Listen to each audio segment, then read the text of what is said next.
Doncs ORF Catalunya és una associació per docents, bàsicament, que va ser fundada en plena pandèmia, al juliol del 2020, i bàsicament el que fem és compartir la nostra passió per l'educació musical, sobretot amb l'enfoc del Orff Schulwerk, que és una pedagogia del segle XX, que va desenvolupar Karl Orff, el compositor, i Gunnar Ketman.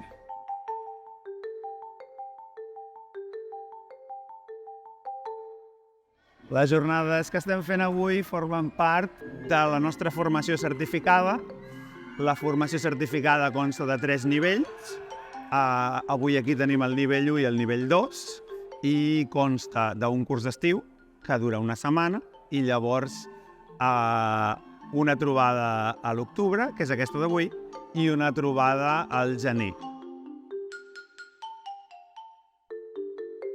La idea d'aquesta jornada és arribar a construir un petit espectacle musical a partir de les idees que han après i s'han fet seves durant el dia i aleshores es conclou amb un petit espectacle.